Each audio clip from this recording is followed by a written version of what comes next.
Jó capítulo 2. Quem achou, diga graças a Deus.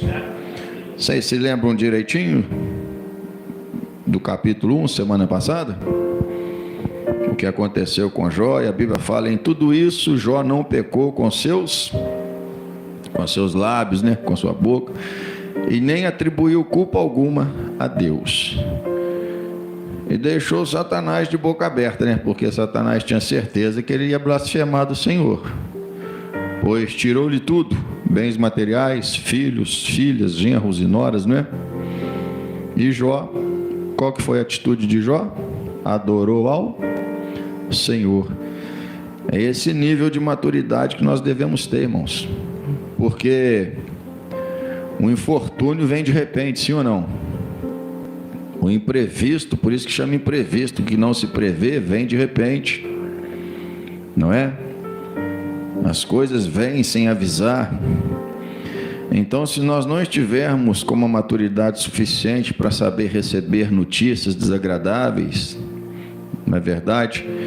Se nós não tivermos maturidade suficiente, fé, firmeza para nos portarmos em situações desagradáveis, podemos dizer coisas que vão nos complicar, que vão nos prejudicar, talvez até de forma irreparável, não é verdade? Nós temos um exemplo muito sério. A única vez que Moisés perdeu a cabeça, ele não entrou em Canaã, não é verdade? O único momento, naquele transe, naquela coisa, não é? Acabou falando que não devia. Então nós devemos ter cuidado, e é para isso que Deus nos prepara. A palavra é para isso, irmãos, para nos limpar, não é? Tirar de nós aquilo que não presta, que não convém. Jesus não fala: vós já estáis limpos pela palavra que eu vos tenho dado. A palavra entra, você recebe, ela purifica, ela limpa, a sujeira sai. Porque toda palavra que Deus nos dá, ela vem com um propósito para cada um de nós, não é verdade? Então Jó perdeu os filhos, tudo que era material, e passaram-se os dias, capítulo 2, versículo 1. E vindo outro dia em que os filhos de Deus vieram apresentar-se perante ao Senhor. De tempos em tempos, nós podemos ver aqui que Deus fazia essas reuniões com seus anjos, Prestação de conta, da direção para eles, não é verdade? Em um lugar maravilhoso, algum lugar no céu. E novamente veio também Satanás entre eles apresentar-se perante o Senhor. Olha aqui: vindo outro dia que os filhos de Deus vieram apresentar-se perante o Senhor, veio também Satanás entre eles apresentar-se perante o Senhor. Satanás tem que ir lá, irmão, em dias determinados, dia já certo, ou se Deus chamar, e se apresentar a Deus, dar satisfação, receber direção. Como eu digo, Satanás não é autônomo, ele não tem autonomia para fazer o que ele quer, o que ele pensa.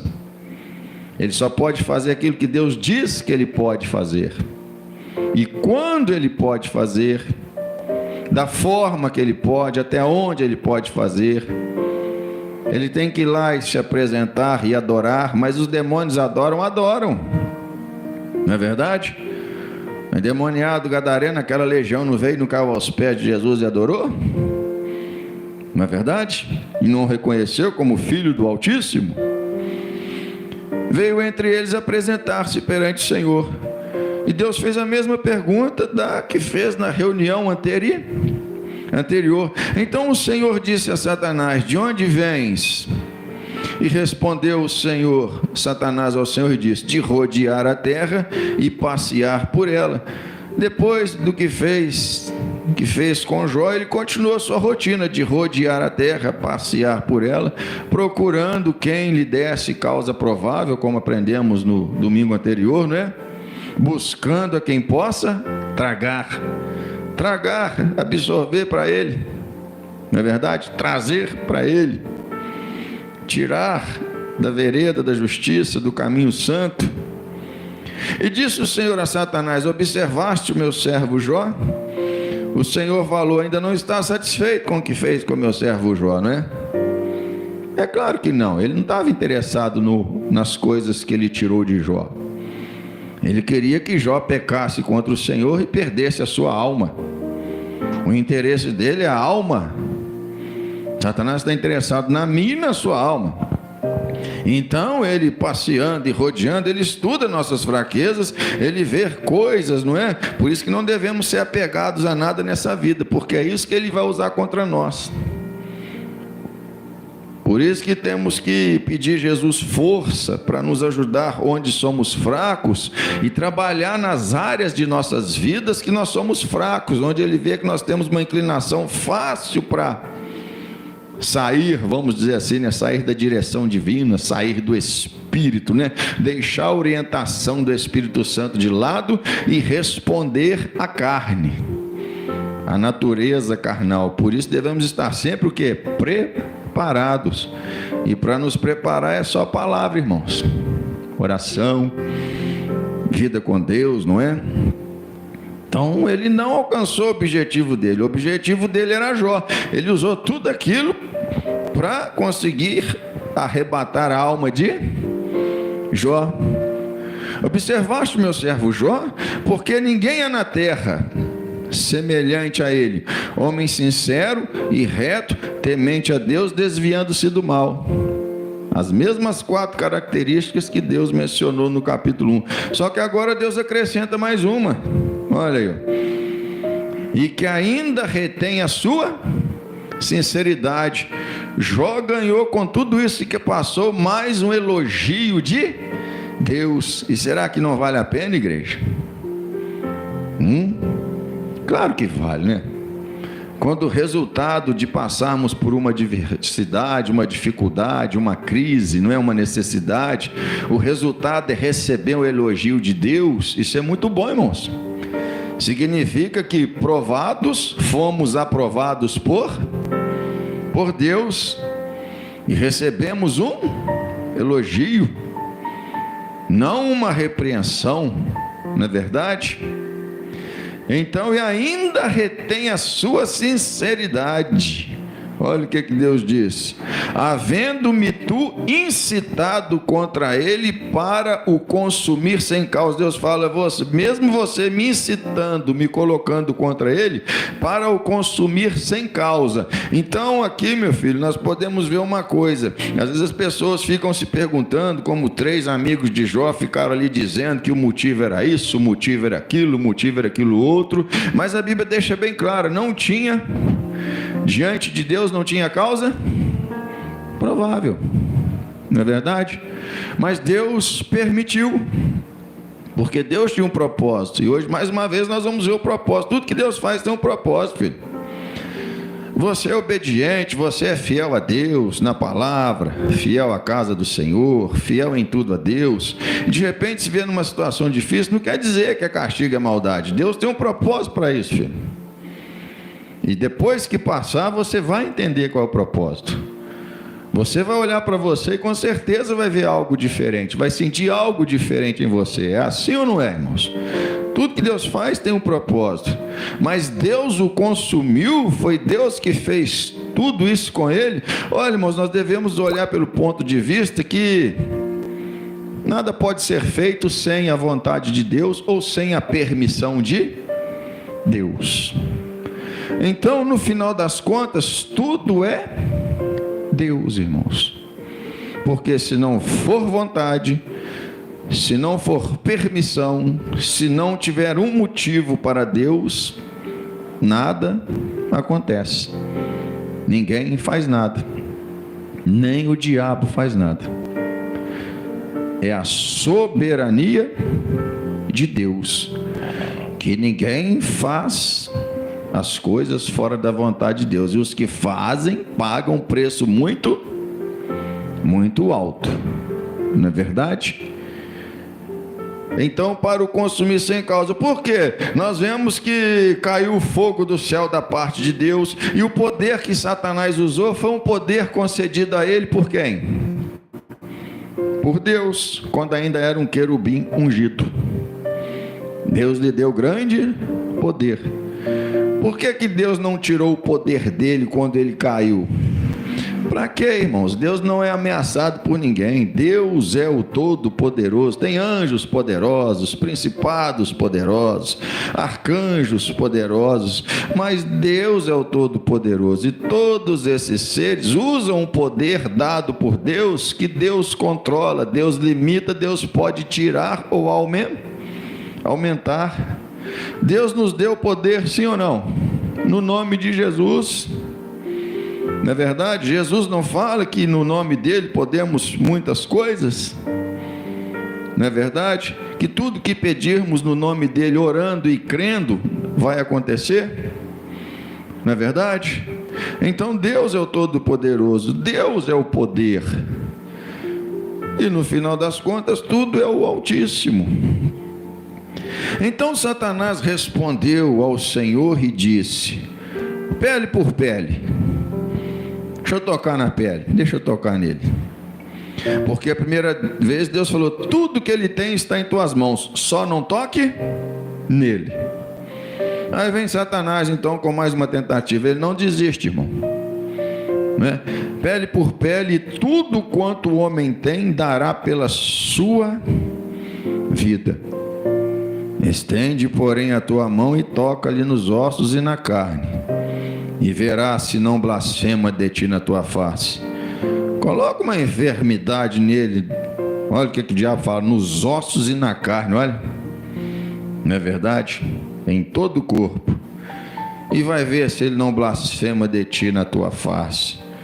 Quando ele se vê em meio à dor, em meio à aflição, não é? Sendo consumido por uma enfermidade, vai ver se ele não blasfema de ti.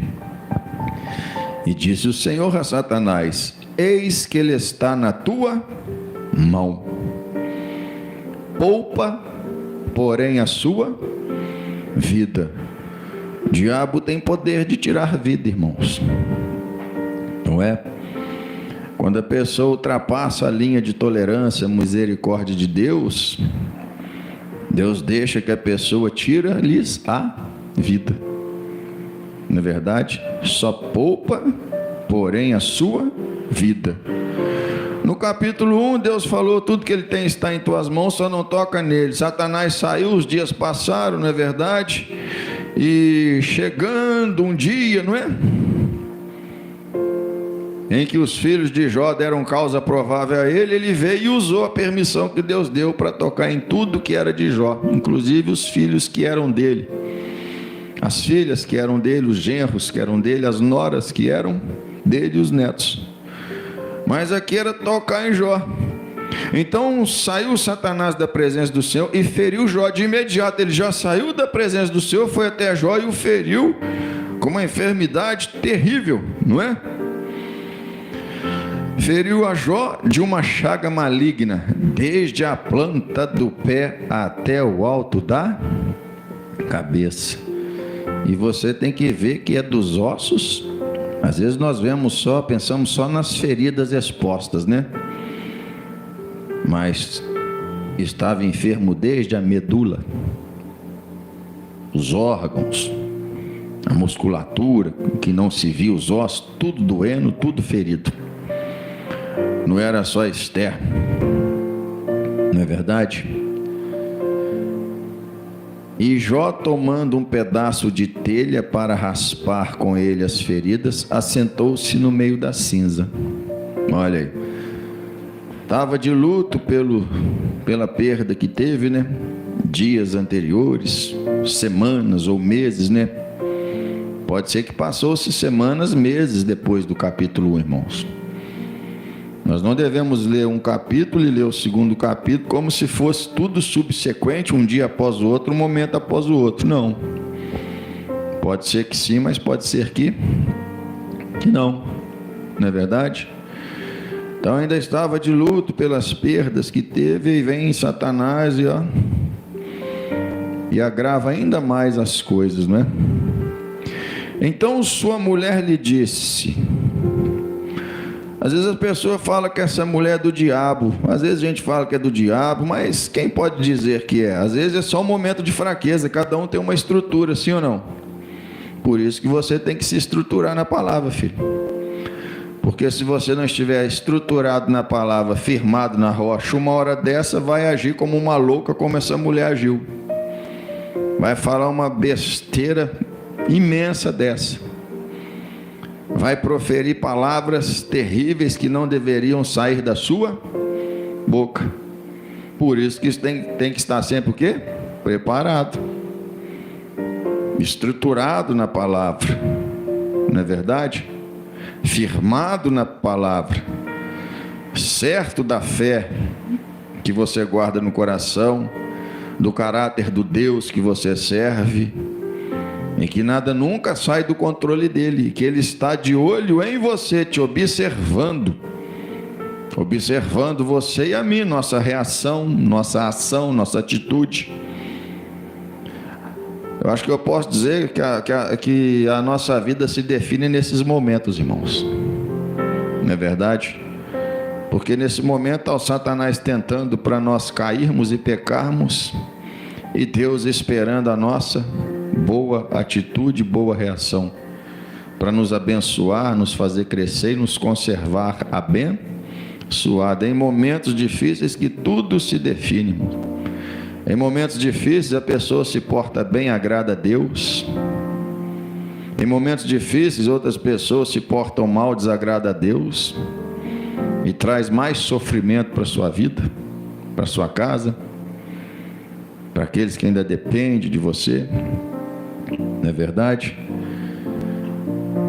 Então sua mulher lhe disse: ainda retens a tua sinceridade? Amaldiçoa a Deus e morre. Irmãos, de onde vem essa palavra? Amaldiçoe a Deus.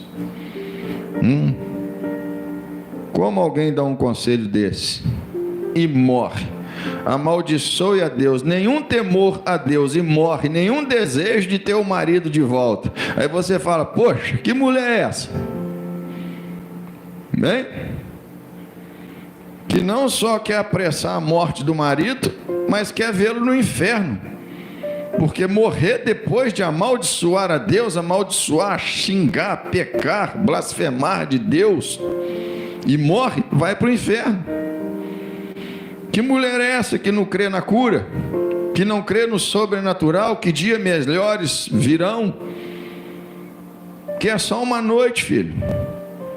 Vai passar a noite, vai passar o choro, o novo dia virá. Que é só um momento de tempestade. Que mulher é essa que não entende isso? Ou que homem é esse que não entende isso? Que é só uma tempestade. E a Bíblia garante que tempestade tem início e tem fim. Depois da tempestade vem bonança. Que mulher é essa? Que homem é esse que se vê num deserto, entra desespero? Nós sabemos que todo deserto ele tem um começo e tem um fim. Mas ele só não acaba para quem se porta dessa forma, porque quem se porta dessa forma começa a andar em círculo, porque não sabe a direção para onde vai. Então não sabe o caminho, não sabe a saída do deserto, não sabe a saída do vale da sombra e da morte. Porque é desorientado, não confia no Senhor, então fica andando em círculo. Por isso o barco não sai da tempestade, por isso não sai do deserto, porque está sem a direção divina, porque está com a mente tribulada, perturbada, porque não sabe se portar na dificuldade. Nós temos que aprender a sofrer perdas, irmãos. Nós temos que saber que nem sempre vamos ganhar, às vezes vamos perder. Que nem sempre tudo vai ser do jeito que nós esperamos. Mas que devemos estar sempre com a vida em dia, fiel a Deus, fiel à palavra de Deus, fiel à casa do Senhor, porque a Bíblia fala: nunca mais se levantou profeta como Moisés, que era fiel ao Senhor e fiel à casa do Senhor. Fiel em tudo, filho, sem ter nada que nos manche. Não é verdade? Porque nós não sabemos, igual eu disse, né? As pessoas vivem nessa terra como se não existisse o mundo espiritual. Jó levando a vida, tocando a vida dele, e Satanás lá diante do Senhor. Não é? Tudo planejado para fazer o que ele fez e o que ele vai estar fazendo agora no capítulo 2, e as pessoas, nós aí tocando a nossa vida. Jesus já falou que dias trabalhosos virão. Jesus já avisou que dias difíceis viriam. Jesus falou do aumento da maldade e o esfriamento do amor, as pessoas perdendo o amor umas pelas outras. Jesus já falou da apostasia. Jesus já falou do princípio das dores, da grande tribulação. Mas a igreja não está pensando nessas coisas. A igreja está preocupada ainda só com as coisas dessa vida. E esquece que se não estiver preparado para os dias difíceis, para os dias trabalhosos, vai ganhar o mundo e perder a salvação. E o que adianta o homem ganhar o mundo e perder a salvação? Não é isso que Jesus disse? Nessa pergunta que Jesus fala? O que adianta para o homem ganhar o mundo e depois perder a salvação? Porque nós viemos para essa vida, não trouxemos nada, é notório que não levaremos nada. Por que morrer por coisas que não vamos levar, por coisas que não nos salvam, por coisas que não nos curam, não nos traz a paz? Por que morrer por essas coisas, ao invés de viver pelas coisas, pela comida que não perece, que nos dá saúde, que nos cura quando adoecemos, que nos dá paz, que nos dá sono, que nos guarda, porque se o Senhor não guardar, em vão vigia o sentinela. E aí chega um momento como esse, em que o marido precisava de apoio, a própria esposa vem e fala, amaldiçoa Deus e morre. Deus deu a mulher o homem para ser disjuntora, para ajudá-lo, para ser companheira, um ser companhia do outro.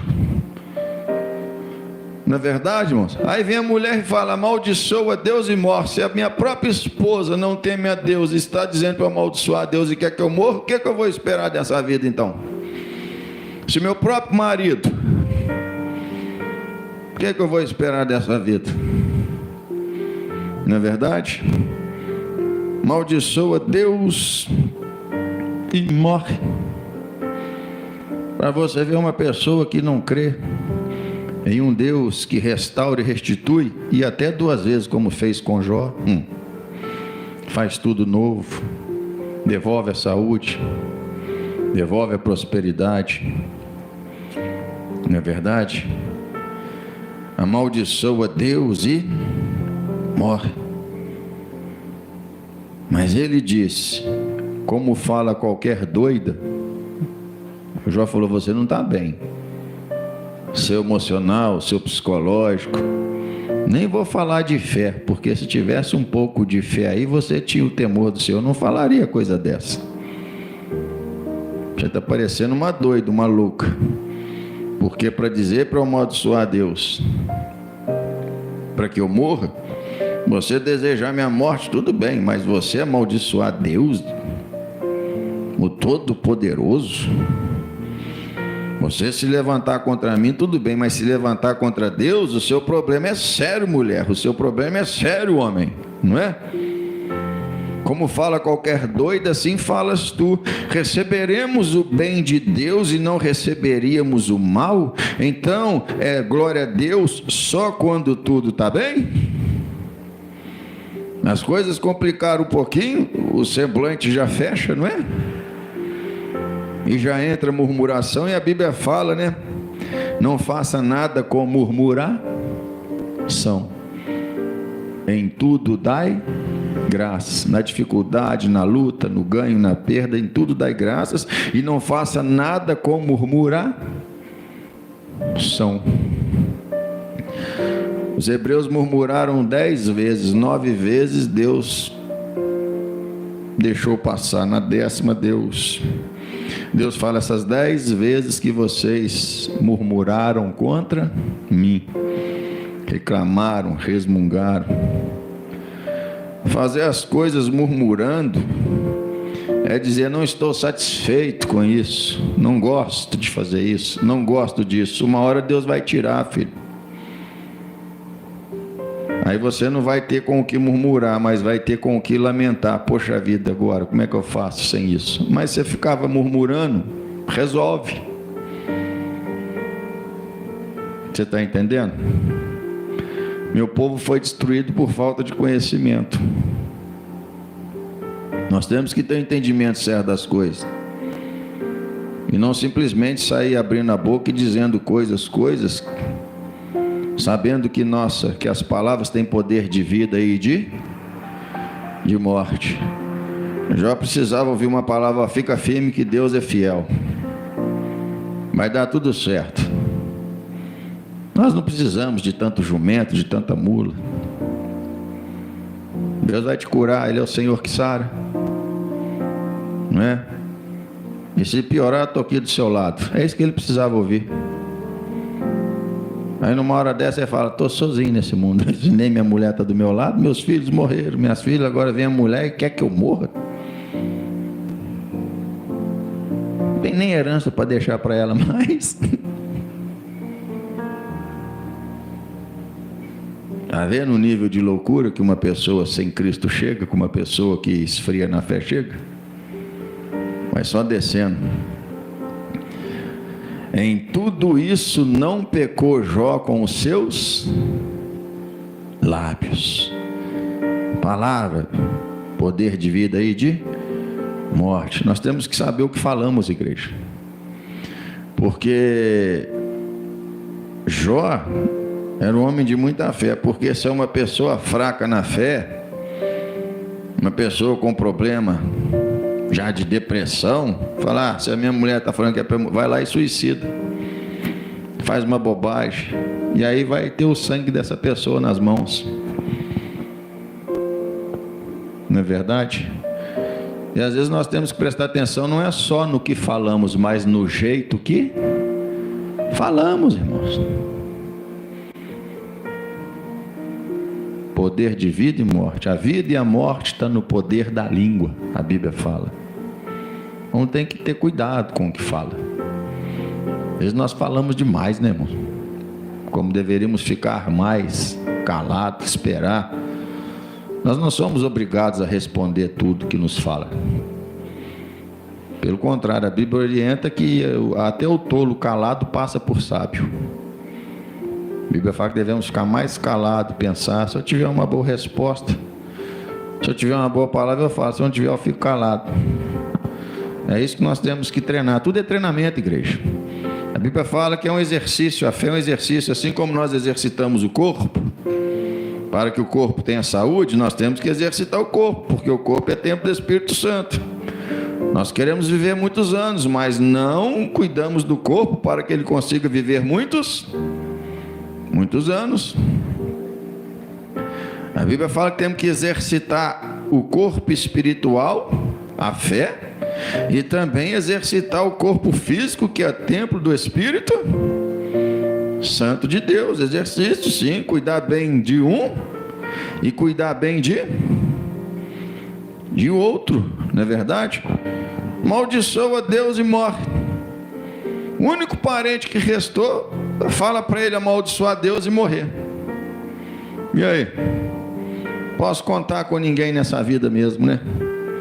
Então, se nem minha mulher é a única que restou, já que ela quer que eu morra, então para que eu vou viver? Se a pessoa tiver a cabeça fraca, ela vai entrar nesse pensamento, e ali Satanás vai alimentar e vai levá-la à morte, filho. Não é verdade? Vamos falar um pouquinho de marido e mulher?